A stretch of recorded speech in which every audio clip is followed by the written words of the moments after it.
ഒരു മേൽവിലാസം സംഘടിപ്പിച്ചാൽ ആർക്കും എവിടെയും വോട്ടർ പട്ടികയിൽ പേര് ചേർക്കാം. തെളിവായി ആ വിലാസത്തിലേക്ക് വന്ന കേവലം ഒരു കത്ത് മതി. കേരളത്തിലും ചേർത്തോ അളവില്ലാതെ കള്ളവോട്ടുകൾ. തുടരെ വന്നുകൊണ്ടിരിക്കുന്ന വെളിപ്പെടുത്തലുകൾ കണ്ട് ആ ഞെട്ടലിലും സംശയത്തിലുമാണ് ജനാധിപത്യ കേരളവും.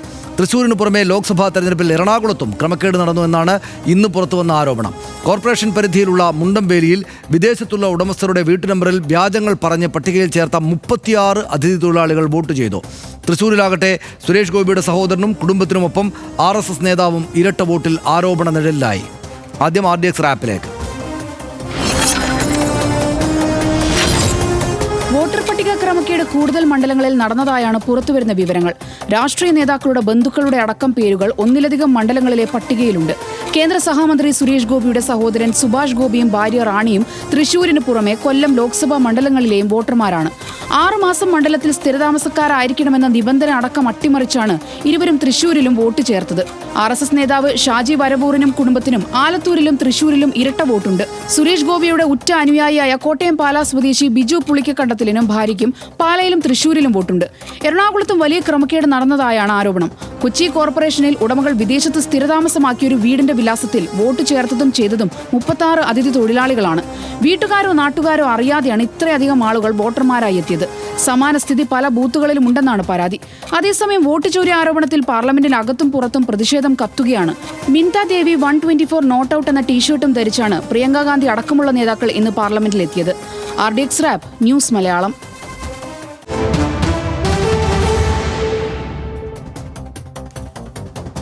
ഇന്നത്തെ വിവരങ്ങളാകെ നമുക്ക് ഡാറ്റാ ഷീറ്റിൽ പരിശോധിക്കാം. കൊച്ചിയിലും വോട്ട് ചോരി ഉണ്ടായി എന്ന ക്വസ്റ്റ്യനാണ്, അതായത് ആ ഒരു സംശയമാണ് ഏറ്റവും പ്രധാനപ്പെട്ടത്. കൊച്ചി കോർപ്പറേഷൻ വ്യാപകമായി വ്യാജ വോട്ട് ചേർത്തു എന്നാണ് പരാതി ഉയർന്നത്. ന്യൂസ് മലയാളമാണ് അത് റിപ്പോർട്ട് ചെയ്തത്. മുണ്ടംവേലിയിൽ വ്യാജ വോട്ടുകൾ ചേർത്തത് ലോക്സഭാ തെരഞ്ഞെടുപ്പ് കാലത്താണ് എന്ന വിവരം പുറത്തു വന്നു. വീട്ടുടമ വിദേശത്ത് കഴിയവേ വീട്ടു നമ്പറിൽ ചേർത്തത് 36 വോട്ടുകളാണ് എന്നതാണ് ശ്രദ്ധേയമായ കാര്യം. വോട്ടർമാരെല്ലാം ഇതര സംസ്ഥാന തൊഴിലാളികളാണ് എന്ന് സ്ഥിരീകരിച്ചു. വ്യാജ വോട്ട് ചേർത്തത് ആരെന്ന് സ്ഥിരീകരിക്കാതെ രാഷ്ട്രീയ പാർട്ടികൾ ആരെങ്കിലും സംശയത്തിൽ നിർത്തിയില്ല. മുണ്ടംവേലിയിൽ വോട്ടർ പട്ടികയിലുള്ള 36 പേരെയും നാട്ടുകാർക്ക് അറിയില്ല എന്നത് ഇതിനകം തന്നെ വ്യക്തമായി. വരുന്ന തദ്ദേശ തെരഞ്ഞെടുപ്പിലും മുണ്ടംവേലിയിൽ വോട്ട് കൊള്ളയ്ക്ക് ശ്രമമുണ്ട് എന്ന ആക്ഷേപമുണ്ട്. 400 സ്ക്വയർ ഫീറ്റുള്ള കെട്ടിടത്തിൽ ചേർത്തത് 83 വോട്ടർമാരെയാണ് എന്നത് കണ്ടെത്തി. 83 വോട്ടർമാരും ഇതര സംസ്ഥാന തൊഴിലാളികളാണ് എന്ന് സ്ഥിരീകരിച്ചിട്ടുണ്ട്. ഇവരാരെന്ന് കണ്ടെത്താൻ കഴിയാതെ പ്രാദേശിക നേതാക്കളും പ്രവർത്തകരും ലോക്സഭാ തെരഞ്ഞെടുപ്പിൽ ഇരട്ട വോട്ടുകൾ ചേർത്ത് RSS നേതാവും കുടുംബവും എന്ന വാർത്തയും ഇന്ന് പുറത്തു വന്നു. RSS നേതാവ് ഷാജി വരവൂരിന് ആലത്തൂരിൽ മാത്രമല്ല തൃശ്ശൂരിലും വോട്ടുണ്ട് എന്ന കാര്യം തെളിവോടെ ഇന്ന് വാർത്തയായി. ഷാജി വരവൂർ, ഭാര്യ സ്മിത, അമ്മ കമലാക്ഷി എന്നിവർക്ക് വ്യത്യസ്ത അഡ്രസ്സിൽ ഇരട്ട വോട്ടുണ്ട് എന്നത് വ്യക്തമായി. ഷാജി വരവൂരും കുടുംബവും ചേലക്കര വരവൂർ പഞ്ചായത്ത് 8ാം വാർഡിലെ താമസക്കാരാണ്.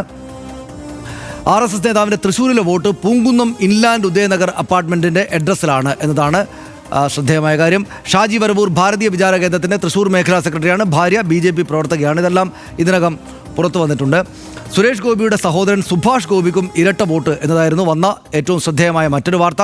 തൃശ്ശൂരിലും കൊല്ലത്തും വോട്ട്. തൃശ്ശൂരിലെ വോട്ട് സുരേഷ് ഗോപിയുടെ മേൽവിലാസത്തിലാണ് എന്ന് നമ്മൾ അറിഞ്ഞു. സുഭാഷ് ഗോപിയുടെ കൊല്ലത്തെ വോട്ട് ഇരവിപുരത്തെ മേൽവിലാസത്തിലാണ്. കേന്ദ്രമന്ത്രിയുടെ സഹോദരൻ്റെ ഇരട്ട വോട്ട് ഗൗരവതരമാണെന്ന് മന്ത്രി MB രാജേഷ് അടക്കമുള്ള നേതാക്കൾ, പ്രതിപക്ഷത്തുള്ള നേതാക്കൾ, മറ്റ് രാഷ്ട്രീയ പാർട്ടികളുടെ നേതാക്കൾ പറഞ്ഞു. സുരേഷ് ഗോപിയുടെ അനുയായി ബിനു പുള്ളിക്കക്കണ്ടത്തിനും ഇരട്ട വോട്ടുണ്ട് എന്നത് ഇതിനകം വ്യക്തമായി. തദ്ദേശ നിയമസഭാ ഇലക്ഷനിൽ വോട്ട് പാലായിലാണ്. ലോക്സഭാ ഇലക്ഷനിൽ പക്ഷേ വോട്ട് തൃശ്ശൂരാണ്. തൃശ്ശൂരിലെ വോട്ടർ പട്ടിക ക്രമക്കേടിൽ സിറ്റി പോലീസ് കമ്മീഷണർക്ക് പരാതി നൽകി കോൺഗ്രസ്. കേസെടുത്ത് ഗൂഢാലോചന അന്വേഷിക്കണമെന്ന് കോൺഗ്രസ് നേതാക്കൾ ഇതിനകം തന്നെ ആവശ്യപ്പെട്ടിട്ടുണ്ട്. BJP പക്ഷേ പ്രതിരോധിക്കുകയാണ്. തൃശ്ശൂരിലെ വോട്ടർ പട്ടിക ക്രമക്കേട് ആരോപണത്തെ അവർ പ്രതിരോധിക്കുകയാണ്.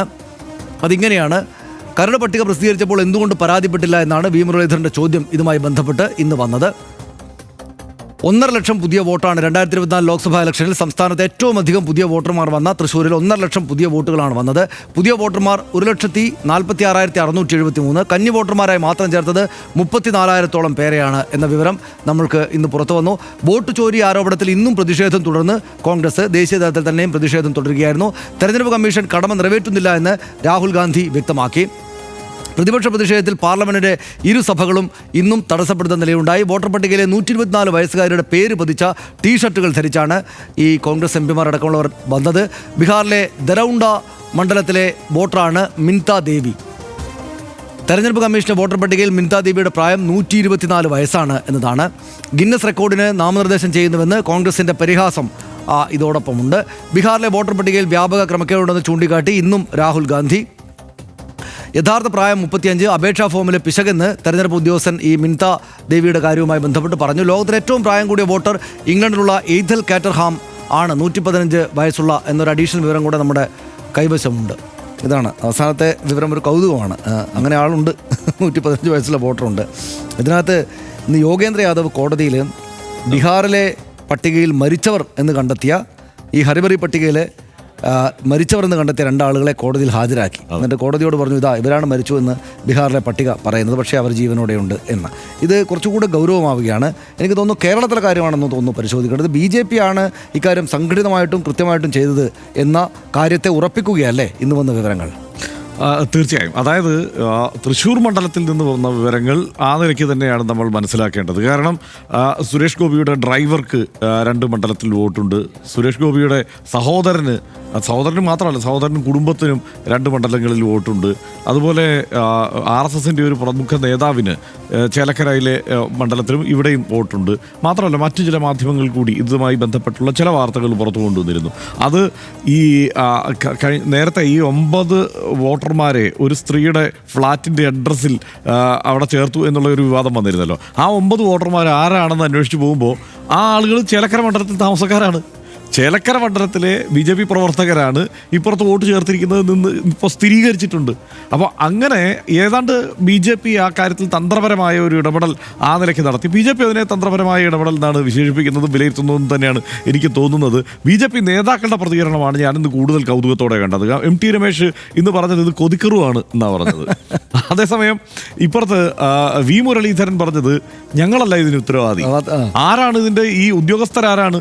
അതിവിടത്തെ LDF സർക്കാരിന് കീഴിൽ ജോലി ചെയ്യുന്ന ഉദ്യോഗസ്ഥരാണ്. 11 വോട്ട് കള്ളവോട്ട് ചേർത്താൽ തന്നെ 25,000 വോട്ടിൽ അദ്ദേഹം ജയിച്ചതെന്ന് ചോദിക്കുന്നു. അപ്പോൾ ഈ LDFന്റെ സർക്കാരിന് കീഴിൽ പണിയെടുക്കുന്ന ഉദ്യോഗസ്ഥരാണ് ഇതൊക്കെ നോക്കി കണ്ടുപിടിക്കേണ്ടത്. പിന്നെ ഇപ്പം കോർപ്പറേഷൻ, അത് LDFന്റെ കോർപ്പറേഷനാണ്. അതിന് കീഴിൽ ചേർത്തിട്ടുണ്ടെങ്കിൽ ആരാണ് ഉത്തരവാദി? അപ്പോൾ ഈ മട്ടിൽ ഇതിൻ്റെ എല്ലാ ഉത്തരവാദിത്വം ഇപ്പോൾ LDFന്റെ ചുമലിലാണ് എന്ന മട്ടിലാണ് കാര്യങ്ങൾ അവതരിപ്പിച്ചു വയ്ക്കുന്നത് BJP നേതാക്കൾ. പക്ഷേ ഞാനിപ്പോൾ കാത്തിരിക്കുന്നത് ഈ എമ്പുരാൻ സിനിമ ഇറങ്ങിയ സമയത്ത് എല്ലാവരും ജോയ് മാത്യുവിൻ്റെ പ്രതികരണത്തിന് കാത്തിരുന്നത് പോലെ ഞാൻ കാത്തിരിക്കുന്നത് സുരേഷ് ഗോപിയുടെ പ്രതികരണത്തിനാണ്. പക്ഷേ അദ്ദേഹത്തിൻ്റെ പ്രതികരണം ഇപ്പോഴും ഇല്ല എന്ന് മാത്രമല്ല, മാധ്യമപ്രവർത്തകർ പ്രതികരണം ആരാഞ്ഞപ്പോൾ അതേക്കുറിച്ച് ഒന്നും സംസാരിക്കാതെ അദ്ദേഹം പോവുകയാണ് ഉണ്ടായത്. അപ്പോൾ ഈ വിഷയത്തിൽ മാത്രമല്ല, അദ്ദേഹം കുറേ ആയി മൗനം തുടങ്ങിയിട്ട്. കാരണം ഛത്തീസ്ഗഡ് വിഷയത്തിലും അദ്ദേഹത്തിന് മൗനം തന്നെയായിരുന്നു. അതിനുശേഷം ഇപ്പം ഈ വോട്ട് ചോരി വിവാദത്തിലും അദ്ദേഹത്തിന് മൗനം തന്നെയാണ്. അങ്ങനെ കുറച്ച് നാളത്തേക്ക് അദ്ദേഹം മൗനവ്രതത്തിലേക്ക് നീങ്ങിയിരിക്കുന്നു എന്നാണ് തോന്നുന്നത്. പക്ഷേ എന്തായാലും ഇതിപ്പോൾ തമാശ മട്ടിലോ നിസ്സാരമായോ കാണാൻ കഴിയുന്ന വിഷയമല്ല. കാരണം ഇപ്പോൾ കർണാടകത്തിൽ നിന്ന് വന്ന വിവരങ്ങൾക്കപ്പുറത്ത് കേരളത്തിൽ നിന്നുള്ള വിവരങ്ങൾ എത്തുമ്പോൾ ഏതാണ്ട് അതിന് സമാനമായി തന്നെ വേണമെങ്കിൽ വോട്ട് ചേർത്തിട്ടുണ്ട് എന്ന് കരുതാവുന്ന സ്ഥിതി ഇവിടെ ഉണ്ടല്ലോ.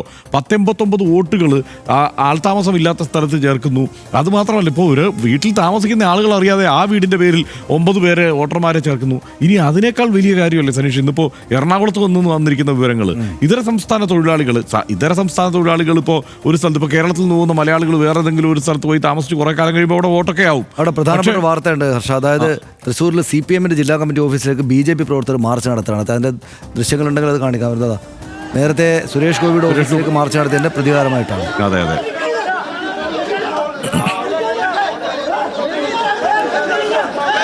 അതാണ് ഇത് കൂടുതൽ സംഘർഷാവസ്ഥയിലേക്ക് തന്നെ പോകും എന്ന് കരുതാവുന്ന തരത്തിലാണ് കാര്യങ്ങൾ നീങ്ങുന്നത്. ഈ വിഷയം, ഈ വോട്ട് ചോർത്തൽ ചർച്ച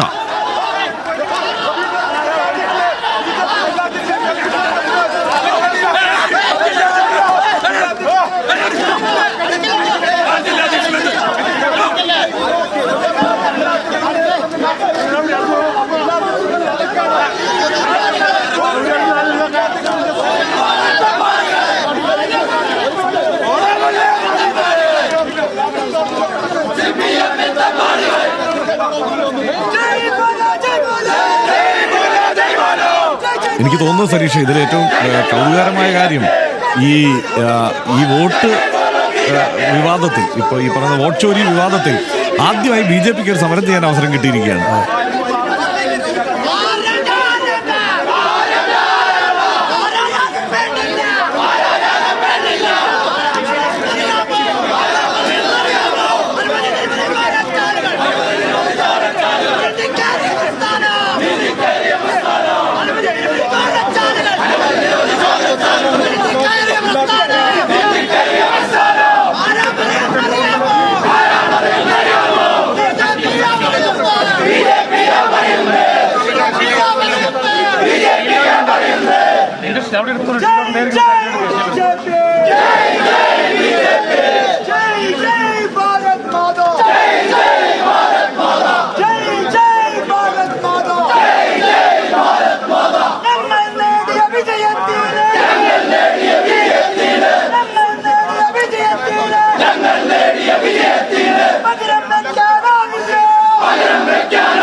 ഇതിപ്പോൾ ഹർഷം പറഞ്ഞതുപോലെ അവിടെ ഈ പറഞ്ഞ ഒരു ഈ വിഷയത്തിൽ ആദ്യമായിട്ടൊരു സമരം നടത്താൻ BJPക്ക് അവസരം കിട്ടിയിരിക്കുകയാണ്. അതെ അതെ അതെ. കാരണം അല്ല, ആ BJP നേതാക്കൾ ദേശീയ തലത്തിൽ തന്നെ കാര്യമായി ഈ വിഷയത്തിൽ പ്രതികരിക്കാതിരിക്കുകയാണ്.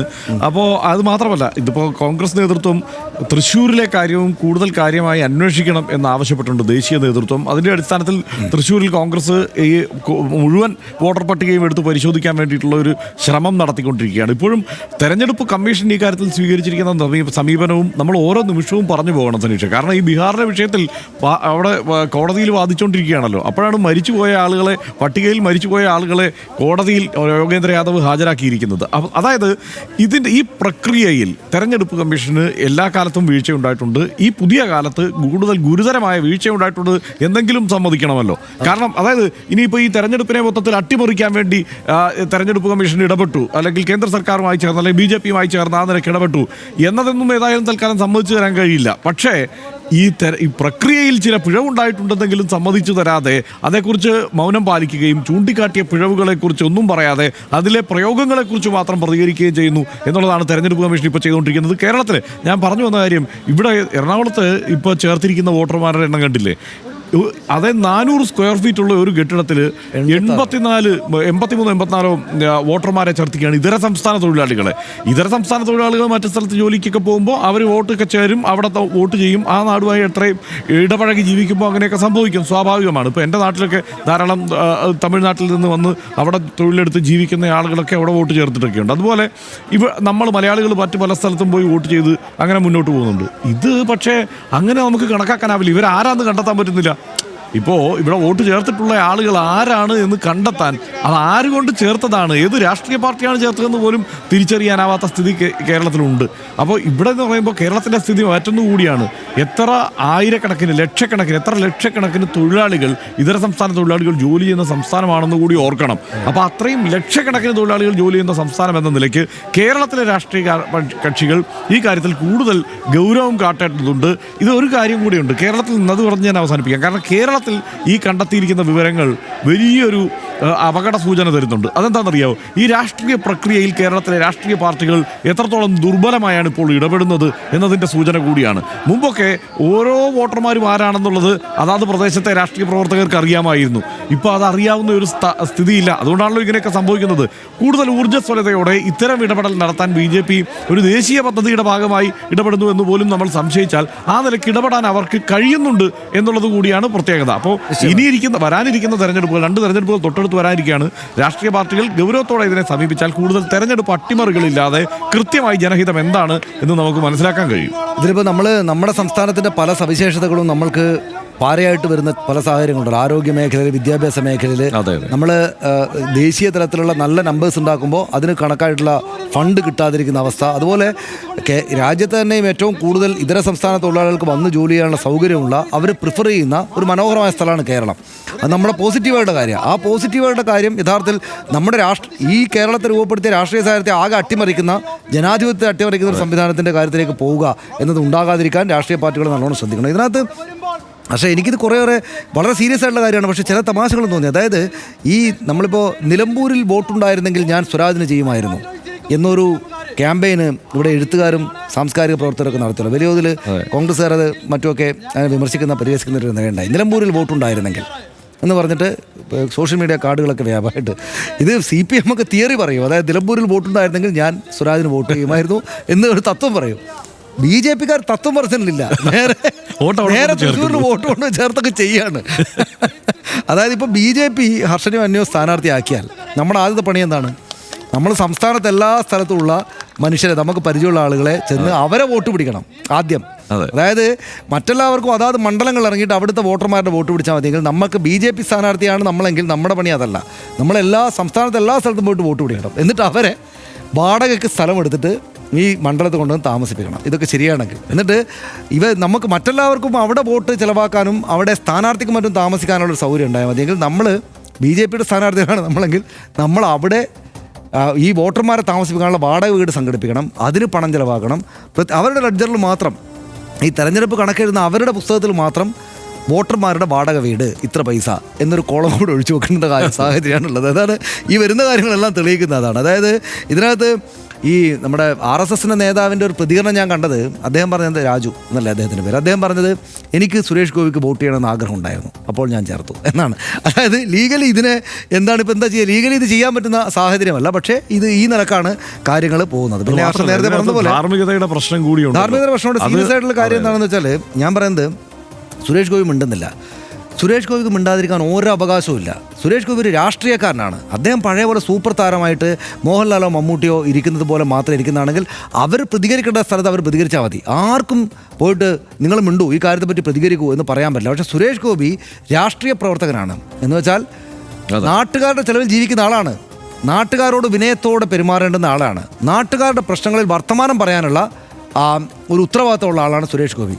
Janaki versus state of Kerala ഒരക്ഷരം മിണ്ടിയിട്ടില്ല. ഈ ഛത്തീസ്ഗഡിലെ പ്രശ്നം ഈ പള്ളിയിലച്ചന്മാരെ മുഴുവൻ പറഞ്ഞിട്ടും ഒരക്ഷരം മിണ്ടിയിട്ടില്ല. ഇപ്പോൾ ഇത്ര വലിയൊരു പ്രശ്നം ഉണ്ടായിട്ട് അദ്ദേഹത്തിൻ്റെ തെരഞ്ഞെടുപ്പിനെ കുറിച്ച്, അദ്ദേഹത്തിൻ്റെ ബന്ധുക്കളെക്കുറിച്ച് ആരോടും വരുന്നിട്ട് ഒരക്ഷരം മിണ്ടുന്നില്ല. അങ്ങനെ മിണ്ടാതിരിക്കാനുള്ള അവകാശം അദ്ദേഹത്തിനില്ല എന്ന് അദ്ദേഹം മനസ്സിലാക്കണം. അവകാശമില്ല. നമ്മളിത് പറയുമ്പോൾ അദ്ദേഹത്തോടുള്ള ദേഷ്യം കൊണ്ടല്ല പറയുന്നത്, മറിച്ച് അദ്ദേഹത്തിന് മിണ്ടാതിരിക്കാനുള്ള അവകാശമേ ഇല്ല. പൊതുപ്രവർത്തകനായിട്ട്, രാഷ്ട്രീയ പ്രവർത്തകനായിട്ട് വന്നിട്ട് നാട്ടുകാരുടെ വോട്ട് വാങ്ങിയിട്ട് ആ നാട്ടുകാരുടെ വോട്ടിൻ്റെ ചെലവിൽ പാർലമെൻറ്റിലേക്ക് പോയിട്ട് പാർലമെൻറ്റ് അംഗം എന്ന സവിശേഷമായിട്ടുള്ള പദവിയെ അലങ്കരിക്കുന്ന, അതിൽ നിന്ന് ലഭിച്ച മന്ത്രി പദവി എന്ന പദവിയെ അലങ്കരിക്കുന്ന അദ്ദേഹത്തിന് ഒരു രാഷ്ട്രീയ വിഷയം നാട്ടിലുണ്ടാകുമ്പോൾ നാട്ടുകാർ മുഴുവൻ അതേക്കുറിച്ച് ചർച്ച ചെയ്യുമ്പോൾ ഞാൻ മിണ്ടേണ്ടതില്ല എന്ന തീരുമാനമെടുക്കാൻ അദ്ദേഹത്തിന് പറ്റില്ല. അത് ഭരത്ചന്ദ്രൻ IPS പറ്റും, ഭരത്ചന്ദ്രൻ IPS ആയിട്ട് അഭിനയിക്കുന്ന നടനും പറ്റും. പക്ഷേ നാട്ടുകാരുടെ വോട്ടിൽ ഈ അധികാര പദവികൾ നേടിയ ആളുകൾക്ക് പറ്റില്ല. അടുത്ത ദിവസം തന്നെ വന്ന് വർത്തമാനം പറയണം സുരേഷ് ഗോപി എന്ന് അദ്ദേഹത്തോട് അദ്ദേഹത്തിൻ്റെ പാർട്ടിക്കാരടക്കമുള്ള ആൾ എന്നാണ് ഞാൻ വിചാരിക്കുന്നത്. നമുക്ക് ഈ വിഷയം അവസാനിപ്പിക്കാം. ഇന്നലെ വന്ന വാർത്ത ഊരും പേരും അറിയാത്ത ഏതൊക്കെയോ അജ്ഞാതർ തൃശ്ശൂരിലെ വോട്ടർ പട്ടികയിൽ ഉൾപ്പെട്ടു എന്നായിരുന്നു. ആരോ ചിലർ തൃശ്ശൂരിലേക്ക് വന്നു, അവർക്ക് പൊടുന്നനെ വിലാസങ്ങളുണ്ടായി, വോട്ടർ പട്ടികയിൽ കയറിപ്പറ്റി, കാറ്റുപോലെ മാഞ്ഞുപോയി. ഇവരെല്ലാം വോട്ട് ചെയ്തോ എന്ന അന്വേഷണത്തിലാണ് ഞങ്ങൾ. ഇന്ന് കൊച്ചിയിൽ നിന്ന് വന്ന വിവരം ഗൗരവതരമാണ്. ഒറ്റ വിലാസത്തിൽ ചേർത്ത അതിഥി തൊഴിലാളികൾ കൂട്ടത്തോടെ അതിഥി വോട്ടർമാരായി. അവരെല്ലാം വോട്ട് ചെയ്തിട്ട് മാഞ്ഞു പോവുകയും ചെയ്തു. ഇതൊക്കെ നേര് തന്നെയെങ്കിൽ എന്താണ് ഇവിടെ സംഭവിക്കുന്നത്? തെരഞ്ഞെടുപ്പ് പ്രക്രിയയുടെ വിശ്വാസ്യത തന്നെ ചോദ്യം ചെയ്യപ്പെടുകയാണ്. തെരഞ്ഞെടുപ്പ് ജയിക്കാനും അധികാരം നിലനിർത്താനും വളഞ്ഞ വഴി പിടിക്കുന്നവരെ ഏറെ കണ്ടിട്ടുണ്ട്. എന്നാൽ തെരഞ്ഞെടുപ്പ് സംവിധാനത്തെ ആകെ തകിടം മറിച്ചോ എന്ന ഭീതിയും സംശയവുമാണ് ഉയരുന്നത്. ഇത് നമ്മൾ ഭയക്കണം. ജനാധിപത്യത്തെ നെഞ്ചോട് ചേർക്കുന്നവർ ആശങ്കപ്പെടണം. ഒരു നിമിഷം വൈകാതെ ഈ വിഷയത്തെ അഭിമുഖീകരിച്ച് തെരഞ്ഞെടുപ്പ് കമ്മീഷനും സർക്കാരുകളും സ്വത്വ നടപടികൾ കൈക്കൊള്ളുമെന്ന് RDX ആഗ്രഹിക്കുന്നു, പ്രത്യാശിക്കുന്നു. അടുത്ത വിഷയത്തിലേക്ക്.